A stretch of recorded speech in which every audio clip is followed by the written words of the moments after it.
All right, so this is the piece that I'm currently working on. It's an antelope. I don't know if that's what it looks like, but that was damn sure the intention. And it's a pendant that I'm making. So I pretty much got the shape for what I want it to be to a degree. There's still a little bit more work to be done, areas that I need to add in. And yeah, I'm working on, well, sorry, bump the camera. I'm working on just some different pendants. Yesterday, you got a chance to see the elephant that I was working on. I thought that he turned out pretty damn cool. And now I'm working on this.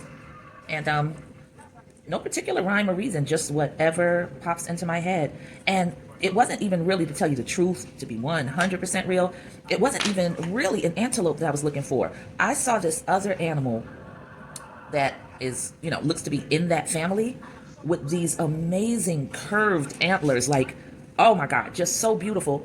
And I can't remember what the name of the damn animal is. So I just gave up. I didn't do a big search, and I know if I had taken the time to do the research, I could have found out what it was, but I just didn't bother. I went ahead because I wanted to get started. I told y'all I'm crazy impatient. So I wanted to go ahead and get started. So I did, and I decided to go ahead and get started with doing an antelope. But I'm gonna find that other animal and share it with you when I do, because those antlers are just, I don't know, I can't even describe it. It's one of the most gorgeous animals I have ever seen in my life, and I can't remember the damn name. That's sad. But as soon as I do the research and locate him, I'll let you know. In the meantime, I hush now because this does not require all my talking. I'm gonna get a little more fancy with how I'm doing this one. I should have let it dry out some more so I could really have started detailing and not having to be so worried. But it's cool. It's going to work out all right. I just want to do a lot of cutouts and omission on this one. That I do know. Uh-oh.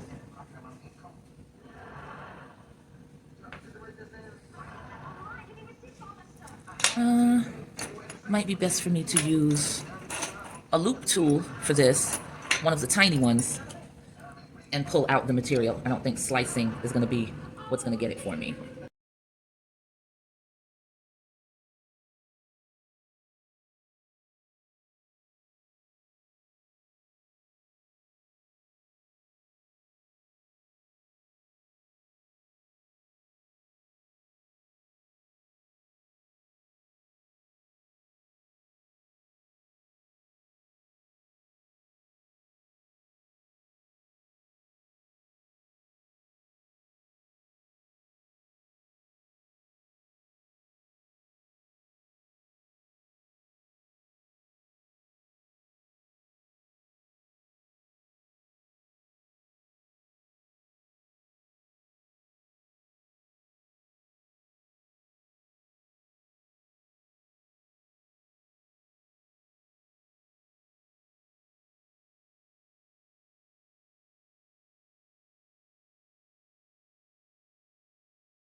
I had to look back at my reference picture. I started doing the wrong thing here. So I'm just smoothing that back into place where I opened it.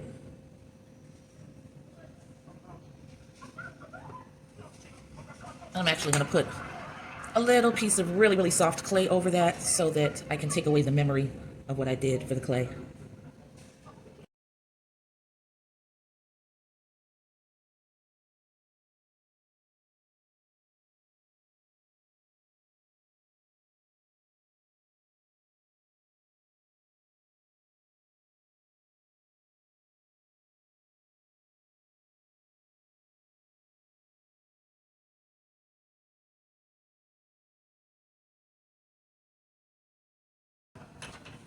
That's why I'm leaving it for right now while I take a quick break, and then I'll come back and do some more in terms of forming the horns and the face, everything.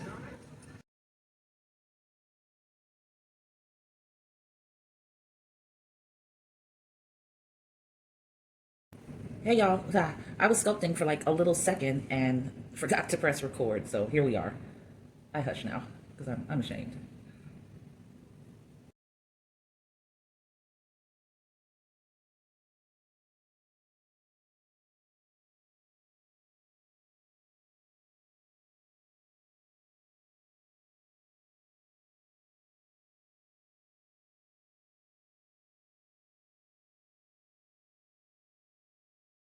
I try so hard to keep my tools nicely sorted, and I am still forever always looking for something that ends up right in front of my face.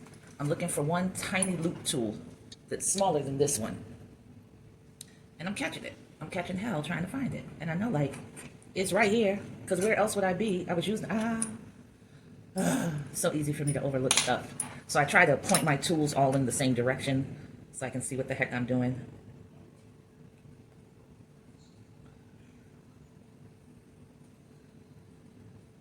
I want this little pathway that I made to stand out.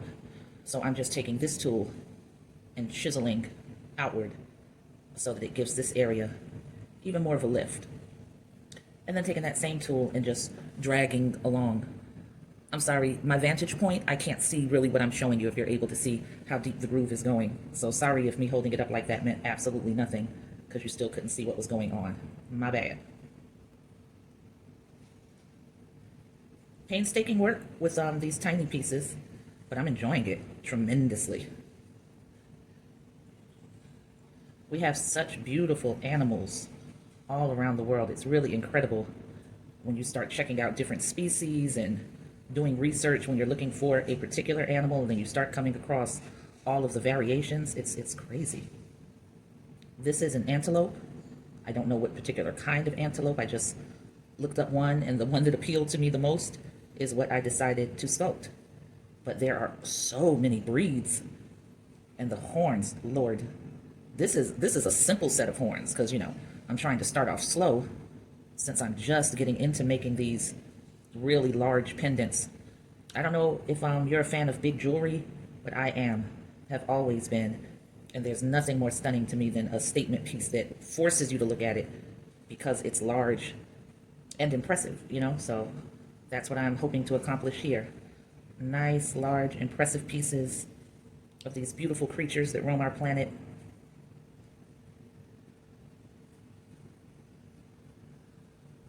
And so far, I think I'm doing a good job.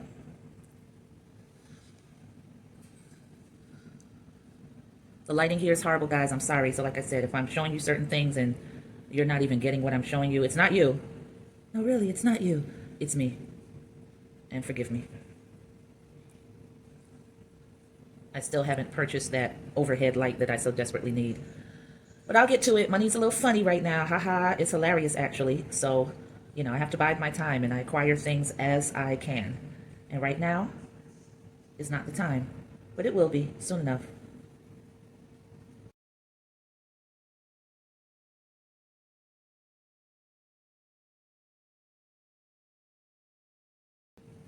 Same thing, just chiseling away a little bit so that I can make the impression more pronounced.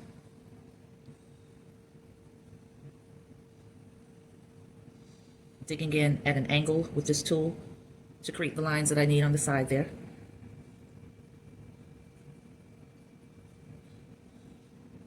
Same thing here, just chiseling in and then pulling out and away.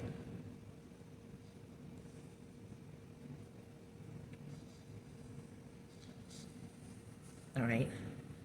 I have to flip it upside down in order to work on this other side. And I'm handling it very gently because I don't want to apply any undue pressure to the horns and cause them to crack.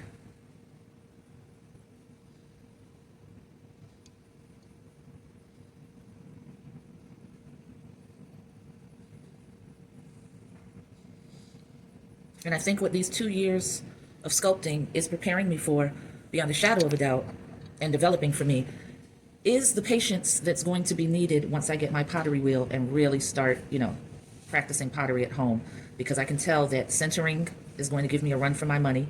And that's nothing unusual, because the teacher, well, not the teacher, but Katie, who owns the studio, told me that when she went to school for sculpting, as part of her college art degree, they had to spend 6 weeks alone on centering pottery. So that immediately relieves me of the notion that that's something I'm going to pick up quickly. I mean, I guess I could be the anomaly that ends up getting it right off rip, but based on that first pottery class that I just took on Friday, yeah, no, that's not going to happen. So I'm definitely going to have to be patient and learn the process, and then eventually trust the process, and then eventually trust myself.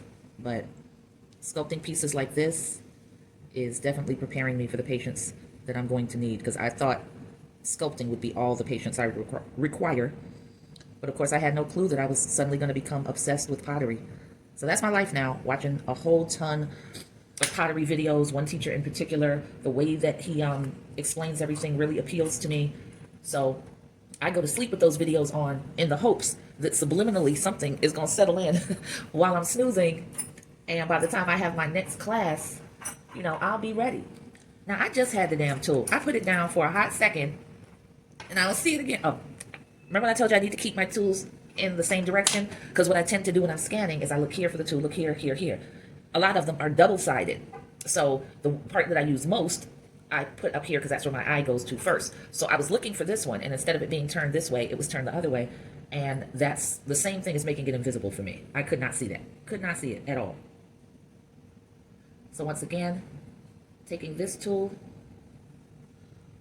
digging it into the little track that I've created, and pulling up and out. Firmly, but not too hard, because I don't want to scrape away more of the area than I intended. But I want that impression that I made to be deep. And the best way to make it even more three-dimensional is to go in and do what I'm doing. Is this law? Is this the absolute right way? Nope. It's what I'm doing.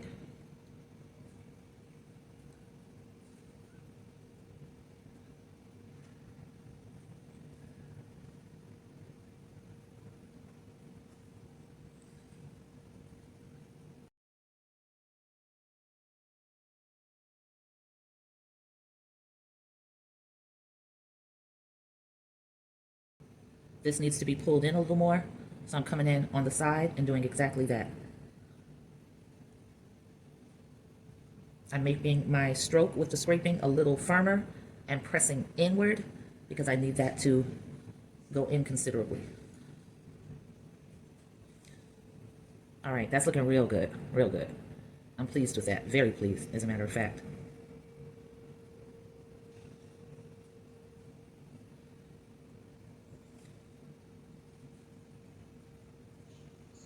Same thing here. I can see where I need to pull it in a little more, so I'm just scraping right along the sides and making a very nice plane right there. All right.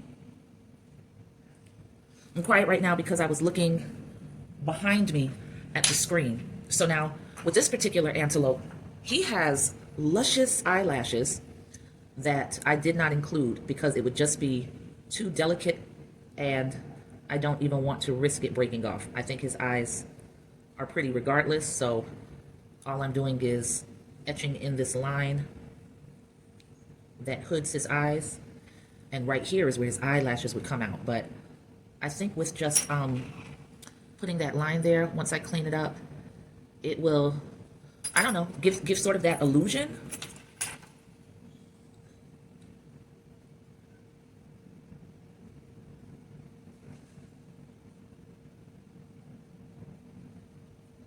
I'm moving slowly with this needle tool, but I'm also digging in very deep. Don't know if you can see that.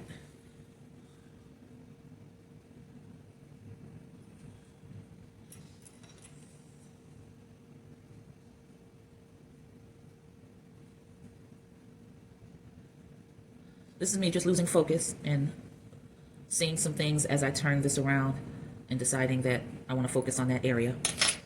So I think what I'm going to do with this top area is give it small but deep strokes of texture to imply hair, fur, animal fur.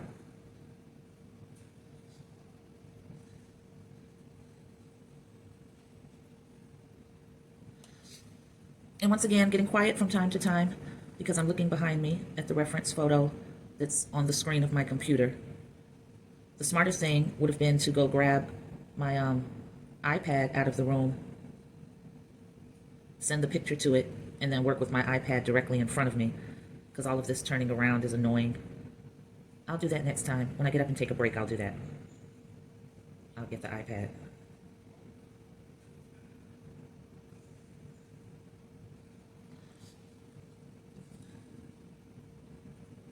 And I'm actually going to let this dry more before I brush off the particles that are accumulating, because I don't want to brush the particles into the tracked area or into the grooves that I'm creating. You see that texture right there? Great. You might have said no. I was still like, great, because that's what I need to assume, that you see that texture right there. And like I said, I'm going to brush this off later when it's drier, because if I start brushing it off now, it's just going to fall into the grooves, and because it's soft enough, it's going to fill itself in. Well, it's going to fill those grooves back in, and then I'll have to go and redefine that area again. So that's definitely what you would consider working harder, not smarter. So there's just no need for me to do that.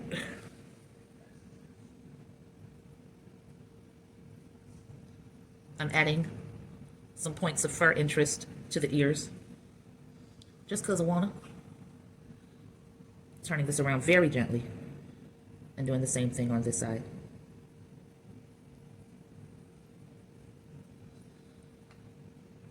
I'm clumsy naturally. I also move somewhat aggressively naturally. So I have to really focus on taking my time and moving with intention and not moving too quickly. Because it would be nothing for me to get a little preoccupied and detached and move in a way so that I lop off an ear or lop off one of these horns. So even though I'm holding him gently, there's a firmness to it. But I can't get too crazy, and I can't let myself get too distracted.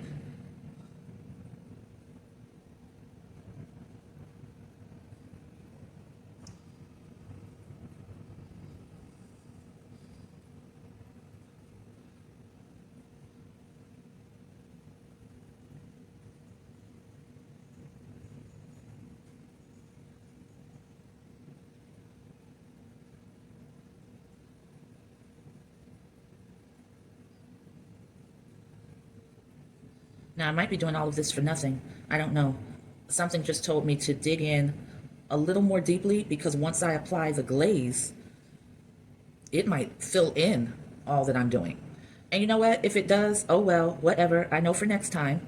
But just because I had that thought, I'm going to go ahead and entertain it. So I'm digging in more deeply now.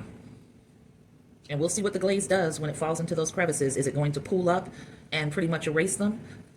You know, that's a strong possibility. I can't call it. I don't know. Me carefully showing him to you. And now I've got to go on the other side. Again, you see how carefully I'm moving, because I don't want to bump into that. So I'm just rotating instead of picking up and moving quickly. But that same line that I made above the eye, I need to make that here above this other eye. So that's what I'm doing.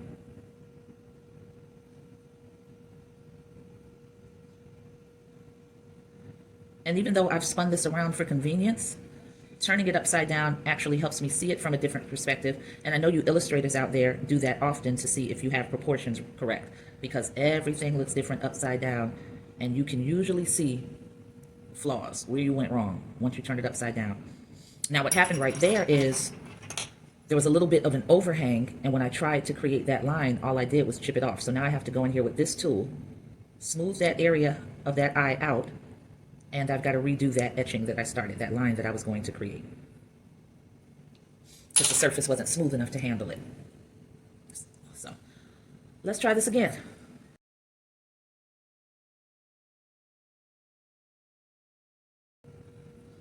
So that line is just not going to be as pronounced as the other side. Or I need to come at a different angle with the tool.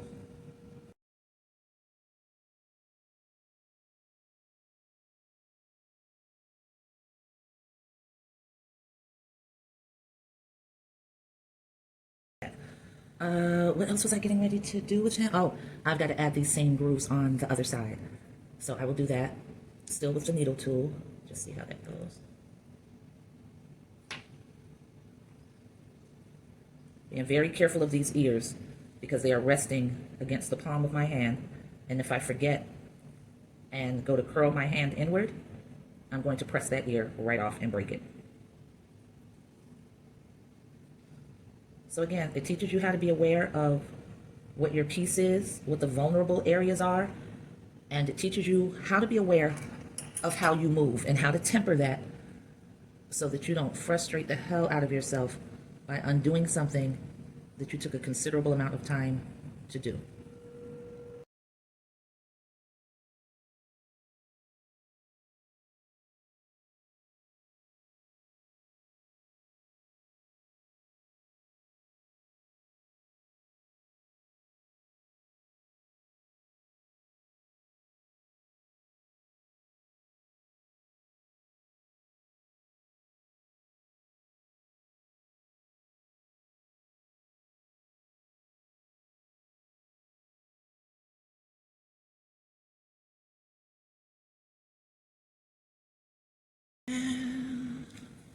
I'm not happy with this. I'm not happy with this at all. So I'm taking some very loose clay.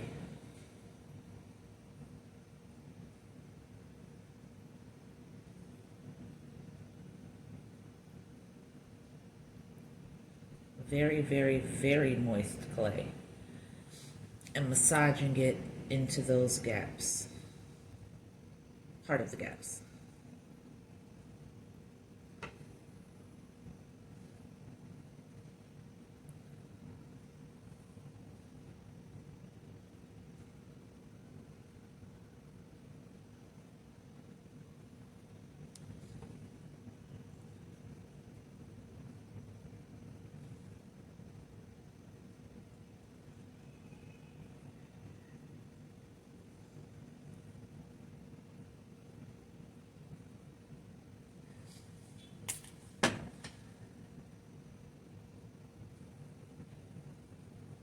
Lightly smoothing it with my fingertips, making sure it goes all the way into that gap that I need to repair.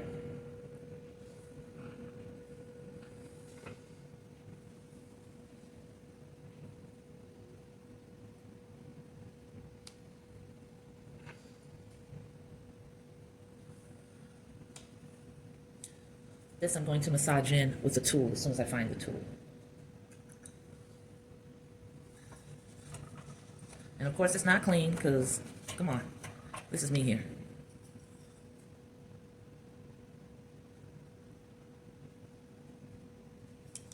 I'm patting it on lightly. Hit it with a spray so that I can blend it with more ease so that I'm not experiencing that friction.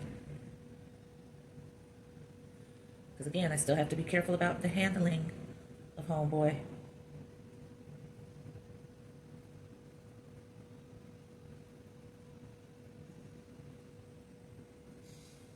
Okay, so I fixed up that side. Hopefully you can see. And I need to let that dry. And I also need to stop being impatient. So what I'm going to have to do is when that dries, I'm going to have to pay more attention to starting points. Like how this groove almost joins to that brow line. It comes down behind the eye. That's where I need to start. And the direction it's heading in is on a diagonal towards the bottom of the nose. So I need to come behind that eye, diagonally towards the bottom of the nose. That second line is very close to the starting point, and it spreads out just a little more diagonally. And I'll follow that, that same pattern. I got some excess over here that I need to clean up. So we'll do that right now while we're seeing it and thinking about it. All right. So once again, trying to hold this carefully so that it doesn't tip forward, but so that I bring it closer to the camera and you get to see it. This side has to be redone. This side is done pretty much to my liking. I say that and then start scraping away. That's how it goes. You're always going to spot things. And now I'm just going to hold him gently while I just move some of the dust off of the table, because when I come back, I'll need to work here again. So, holding him right here, putting him down flat. And I'll catch you on the flip side. Peace.